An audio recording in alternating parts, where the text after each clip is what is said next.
Здравейте, скъпи приятели! Ето ни в сърцето на Тракия, в древния град Пловдив, в който днес мой гост е най-силният, най-мощният, най-мистериозният глас на планетата, на българската народна певица Смиляна Захариева. Нейният глас влезе в рекордите на Гинес, за да покаже на цял свят, че българският глас е ненадминат, с неговата магия, с неговата сила и неговата красота. Добре дошла, Смиляна! Благодаря. Добре заварила ти и цялата твоя аудитория тук в моя роден Пловдив.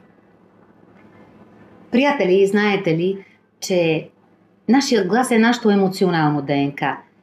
И както ние носим цвета на окото, отпечатъка от пръста, капката кръв, косама, така ние носим и нашият глас. Но много малко знаят какво може да направи нашият глас. Нека се обърнем сега към Смиляна, за да ни разкаже нейният глас какво може да направи за всички нас. Гласът, ако трябва да го облека в една дума, е чудесата на един човек, който издиша през дъха си, за да може да изкаже всяка една дума, която да докосне другия човек. Свойството на хората да можем да говорим. А когато дъхът го облечем в звук или в сила, това е едно ненадминато вълшебство на докосване и на лечение също така.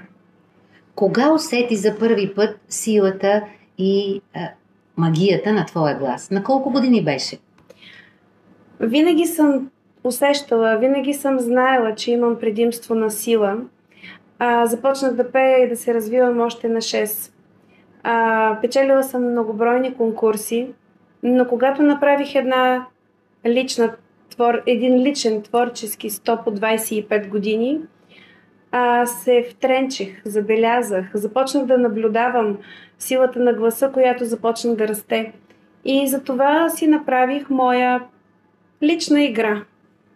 Разкажи ни за твоята игра с гласа и с силата му. Играта стана като онези случайности, които ти хрумват и си казваш на ум: това е лудост, това е невъзможно. Първия ми прочит беше отворен към съпруга ми. Знаеш ли какво си мисля? Дали ако пея с 3 гайди, той казва, че си го пяла. А с 10 и това си правила. С 50, да, може. Какво ще кажеш, ако е с 101? И тогава той каза не. И аз казвам, значи е точно това. 101.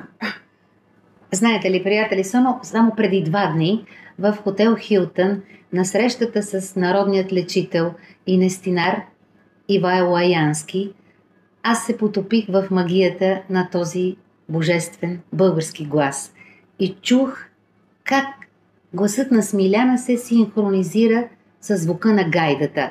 Вие ще имате възможност по-късно в нашия филм да се докоснете до тази магия.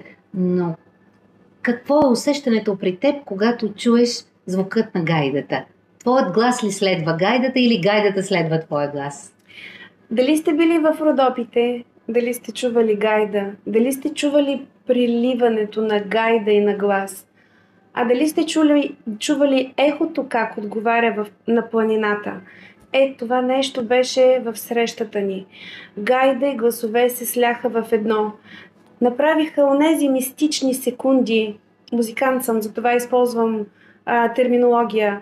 Онези 2 близки тона, които се преплъзват, преминават и пак се събират в едно единство.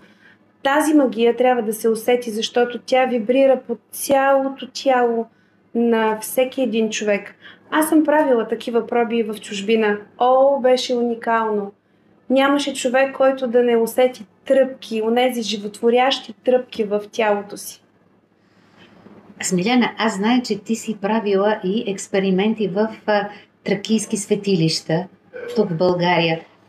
Би ли разказала нещо за нашите зрители, българи на 5 континента? Какво е усещането за теб и какъв е ефекта за хората, които са били на тези експерименти? Знаете ли, в България има много мистични места. Ние тепърва ще започнем да разкажем каква е мистиката и какво още крием. Не крием, а просто не е останало време от различности, за да можем да го покажем и да ви потопим. А именно, има една уникална пещера, например, Отробата, в която там има много мистика, но тя не отговори на женския ми глас. Тя отговори на мъжкия. Отговори така, сякаш камбана вътре и чукалото на камбаната удари.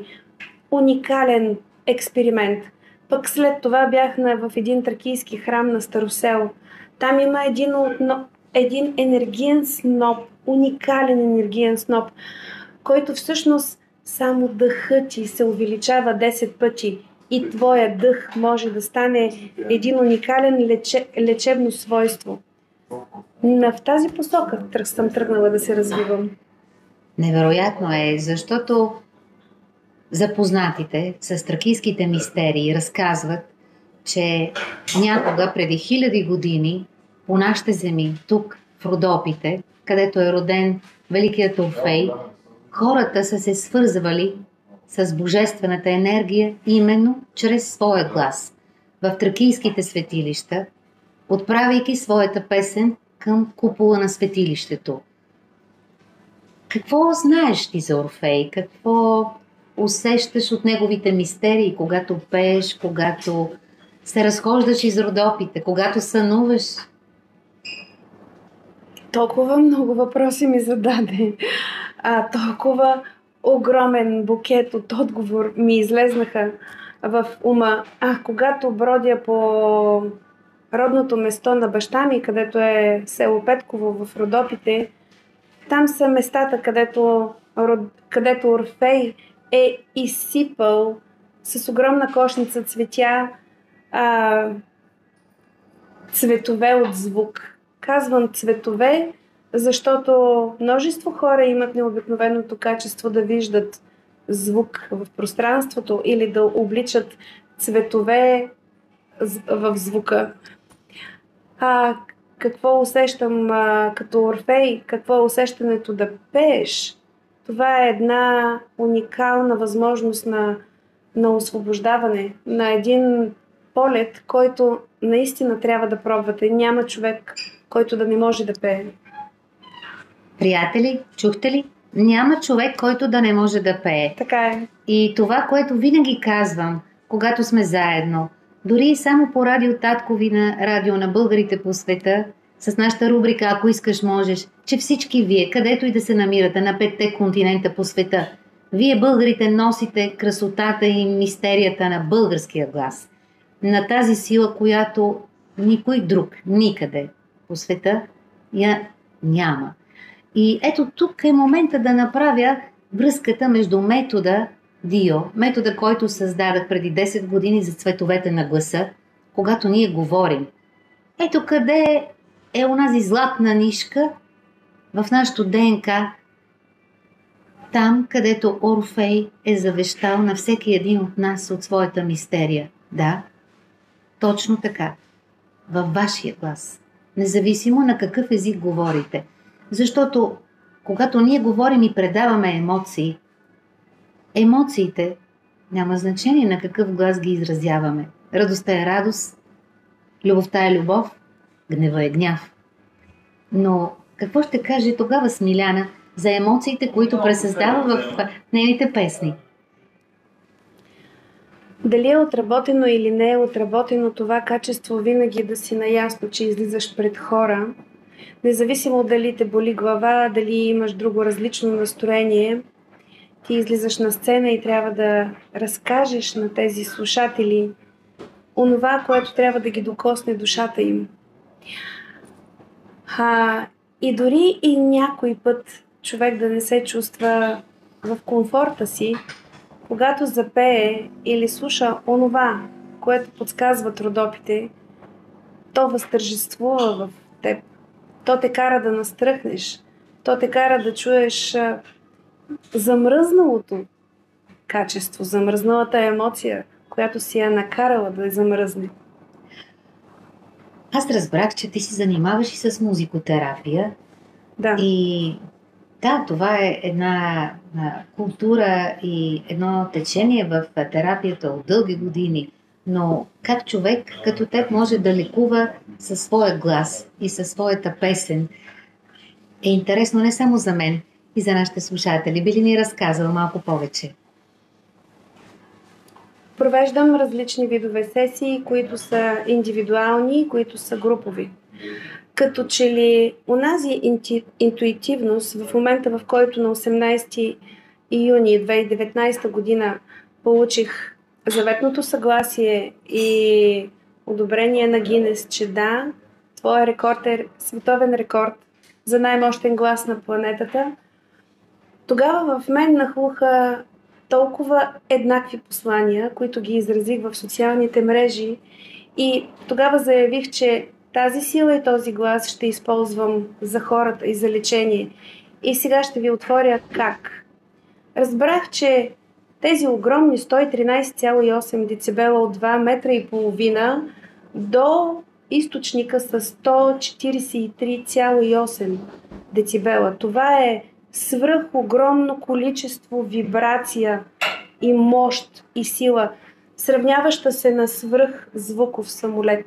А вътре в черепната ми кутия се установяват, ще кажа цифри, 153,8 децибела. За мен по-интересните цифри дойдоха тогава, когато разбрах, че при 125 децибела се блокира човешка болка. И така започна моето пътешествие в откриването на различните мелодии, на различните вокали, изпяти с различна височина, сила. Да те вкарам в гората, когато душата може да те поведе по тази пътечка или по другата. Прибавих към моята звукотерапия една изключително интересна като звук терапевтична арфа, на която свиря имената на хората и датата им на раждане. Да, всеки човек има своята лична мелодия. И когато тази мелодия я въведеш в този звукотерапевтичен сеанс, ли да го кажа, тогава магията е уникална. И наскоро ми се случи една поредица от индивидуалности. Тогава забелязах, че аз за всеки един човек пея различна песен. На един мъж запях мелодия в макам, на друга дама запях мелодия от нашата фолклорна област, на третата дама запях нещо като оперно фолк микс и аз не разбрах какво беше. Но той идва момент, в който, знаете ли, когато човек сякаш изпада в някакво състояние на свобода, на полета на мисълта, на полета на Твореца, на някакво не екстазно състояние, защото когато пееш, ти управляваш дъх, емоция, височини. Много дълго мога да говоря. Това, приятели, е състоянието на променено съзнание. Някои го наричат гама. Вълните гама, когато имаме максимална концентрация и творчество. Дали е така или не, може би ще разберем скоро при едно лабораторно изследване с Смиляна, защото тя е абсолютен феномен. Не само за България, тя е феномен за цял свят. Но това, което искам да допълня само към нейния разказ е, че нашият глас, нашата интонация излиза от подсъзнанието и влиза директно в подсъзнанието на този, който ни слуша. И по-късно идват думите, посланието, което ние предаваме. Така че тя само с мелодията, която пее, дори без да има думи в мелодия, тя въздейства, тя лекува хората и го прави напълно интуитивно, без да се замисля за диагноза, без да се замисля за възраст, социален статус. Напълно интуитивно. Знаеш ли, една думичка интонация ме провокира да разкажа нещо много лично, мое, възпитателно, от гледна точка на процеса, в който възпитавах децата си. За мен беше изключително важно всяка една поднесена дума, всяка едно поднесено изречение да бъдат казани с определената интонация. Това беше за мен много важно и не знаех защо толкова важно пък ще да е, че толкова много дълго време внимавах в това. И когато дойде пътешествието ми в музикотерапията, тогава всъщност разбрах, че интонацията е един уникален процес, един уникален ключ за въздействие, за комуникация, така както ние с очи си въздействаме, с необятната формула на усмивката, по същия начин и с интонацията. Блага дума. Железни врати отваря. Да.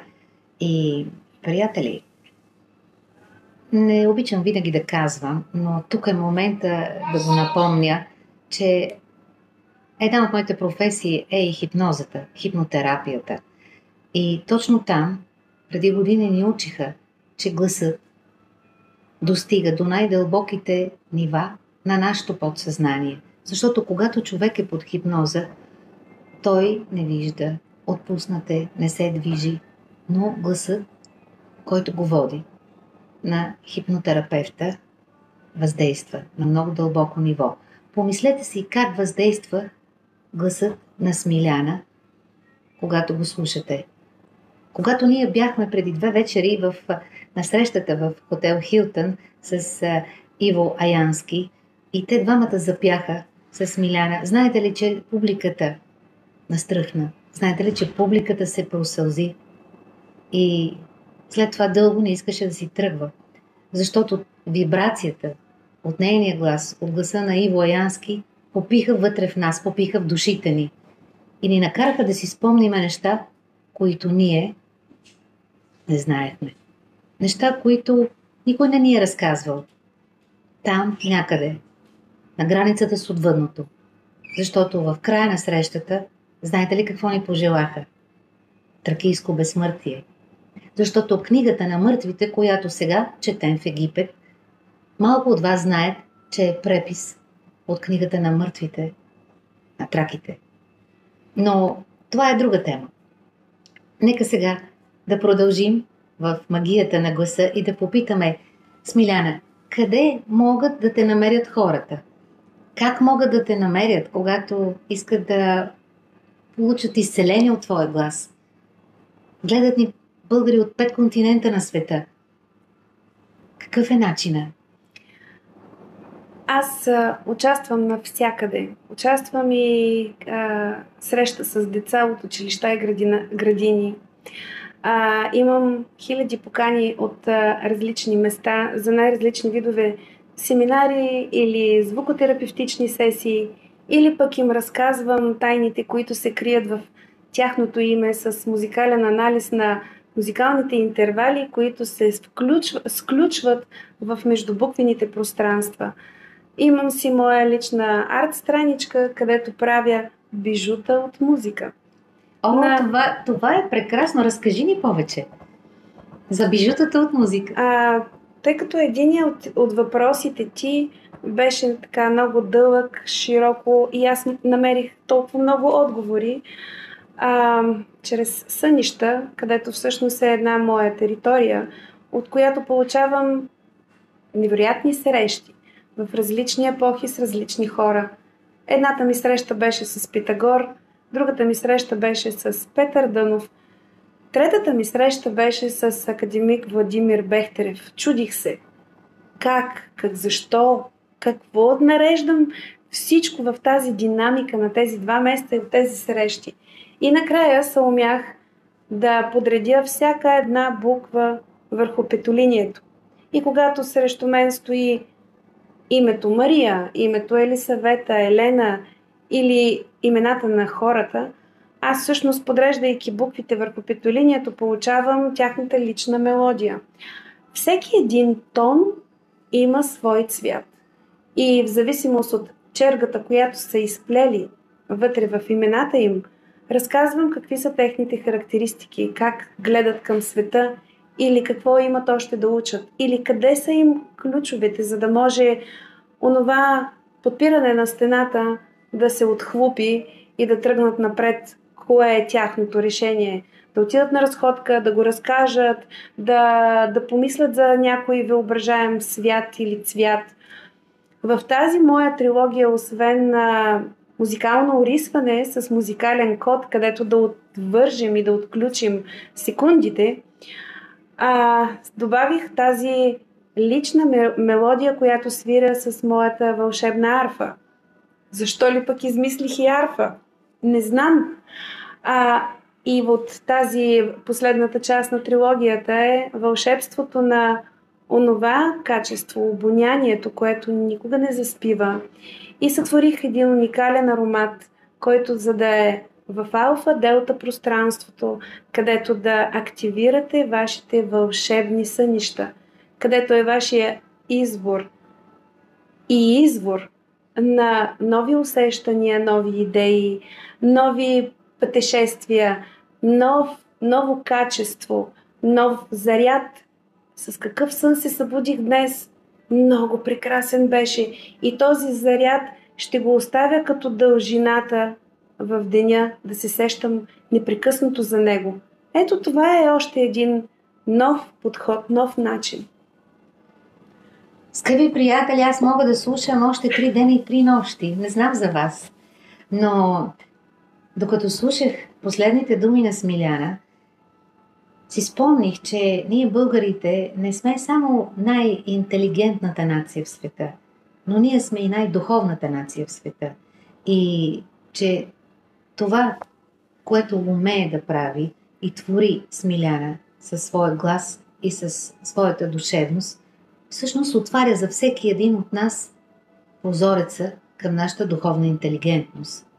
Да, защото всички знаем, че интелигентността ни е като купчето на Рубик, с много цветове. Когато умеем да подредим поне едната страна, тогава може да кажем когнитивна интелигентност, емоционална интелигентност, интуитивна интелигентност. Но когато подредим всички цветове със звука на нашето име, на нашия глас, стигаме до онази възвишената духовна интелигентност, където сме орисани, ние българите, да пребъдем, защото ние сме най-древният народ в Европа, кой знае, може би в света. И сме орисани да пребъдем и да предадем на всички останали хора по света това, което носим в нашото ДНК, в нашия дух, в нашия глас.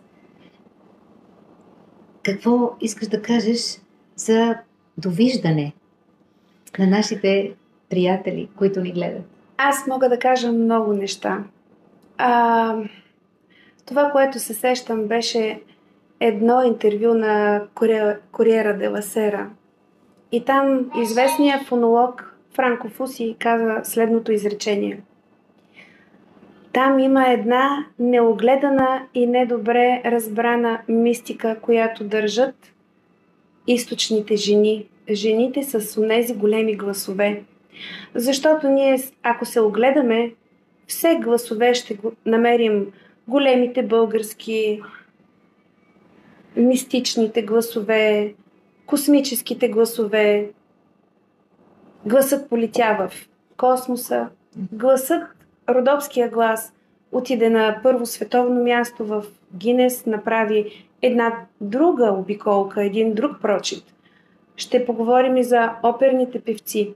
Та всъщност това е още една музикална ниша, която с гордост показахме, че сме българи. И още какво се сещам, че в родопската пентатоника, това е един лад, върху който е построена родопската песен, се крие наистина лечебна сила. И това го доказа един далечен университет в Япония. Да, един уникален експеримент, по чието следи съм стигнала. И в скоро време зная, че ще направя своя музикално-акустичен вибрационен храм за лечение и там ще вложа онези правилни честоти, онази правилна мелодия, която да докосва като струни цялото тяло на всеки човек. Скъпи приятели, аз нямам търпение за следващата ни среща с Смиляна и съм сигурна, че и вие го усещате по този начин. Благодаря ти, Смиляна, за времето, което ни отдели. Благодаря. И се надявам в скоро време, много скоро, да продължим нашият разговор. И под нашето видео, скъпи приятели, ще намерите координатите, страничката на Смиляна, за да може да се свържете с нея, да й задавате вашите въпроси, да се обърнете към нейната духовност, към нейната мистерия, защото тя е готова да помогне на всеки един от вас. Раз- До нови срещи! До нови срещи!